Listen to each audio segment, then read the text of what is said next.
going to Nigel Farage, the Reform UK leader, who's speaking about his new policy. And its people off the face of the map. I don't think they had any choice at all. I'm pleased that the Americans have intervened. Generally, I'm against military interventions. I was vehemently opposed to what happened in Libya. I was strongly opposed to what happened in Iraq 20 years ago. And I've always thought that going for regime change was a really very dangerous policy because you don't know what is going to follow. In this case, this Iranian regime, brutal, evil, they've been there for 4 decades, and I still find it actually quite difficult to believe that Obama, the European Union, and of course the ever-reliable British Foreign Office got all of this completely and utterly wrong with the JCPOA agreement just over a decade ago, which just simply allowed tens of billions of dollars to be freed up for the Iranians, which they've used to fund the Houthis, Hamas, Hezbollah, and anybody else that intends to cause grief.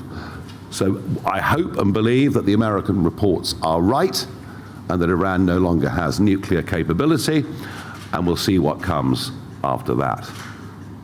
Perhaps the only surprise is the only person in the country who didn't seem to know the Americans were about to do something was the British Prime Minister himself, who appears to be totally dumbfounded by the whole thing and says there should be de-escalation, whilst in the next sentence saying Iran should not have nuclear capability.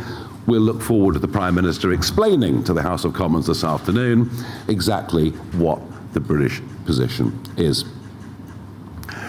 Over the course of the last few years, a political narrative that has got stronger and stronger is tax the rich.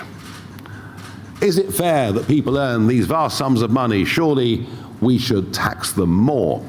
And you might have thought, traditionally, this would be a policy that would come from the Labour Party, but not a bit of it. Not a bit of it.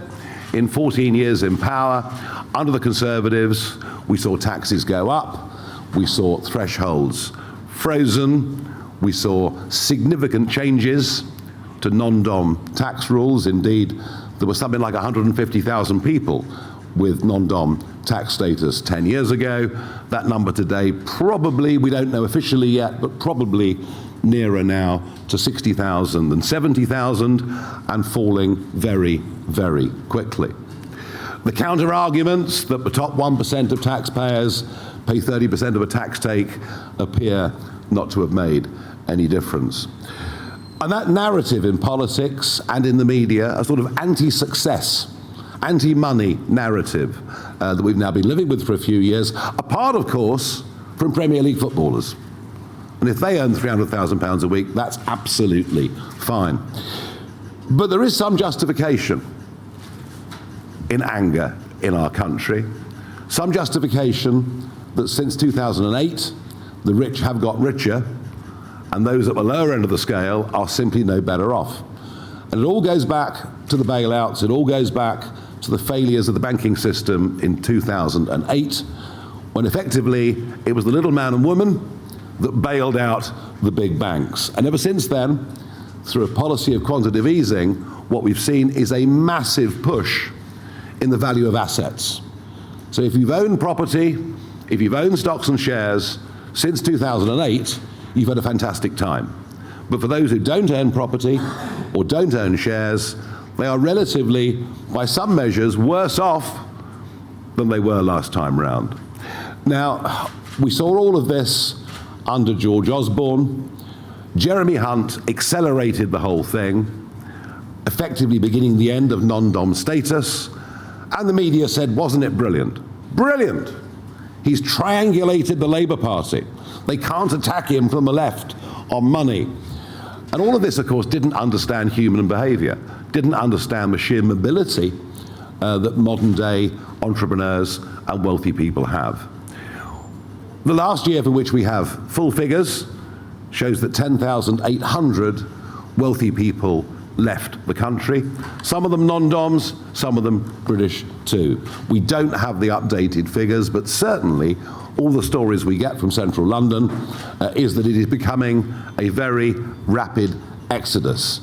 And this is catastrophic for our country. Rachel Reeves, of course, in her first budget has completely finished the job by bringing in all sorts of rules that didn't exist. For example, implications for global wealth on inheritance. Our tax take is falling. Many talented people are leaving.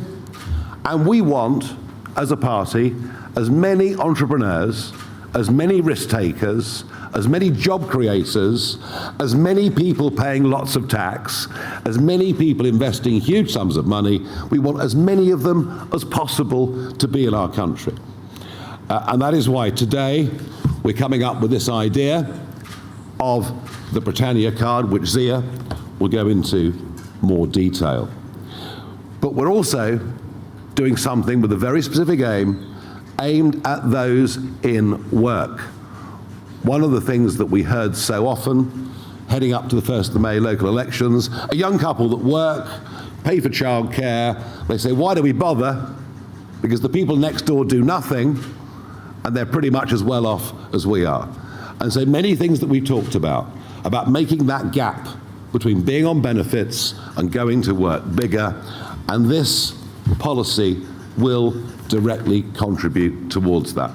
I spoke to a senior tax advisor in the Far East this morning who said to me, even if people don't take up the Britannia card, big global businessmen and women will buy it anyway to give themselves an option. I'm confident that this will raise a lot of money. I believe it will stop the exodus of people leaving this country. And given that the Labour Party now tend to copy every single policy that we put forward, including today, they're saying that energy bills are too expensive for industry. Well, who knew? Who knew? So I expect within a year, something like the Britannia card will be introduced by Rachel, well, whoever succeeds Rachel Reeves, given that she is the worst Chancellor I've certainly seen in my lifetime.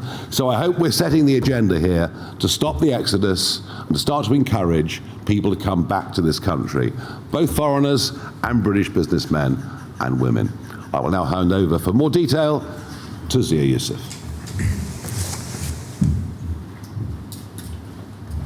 Okay.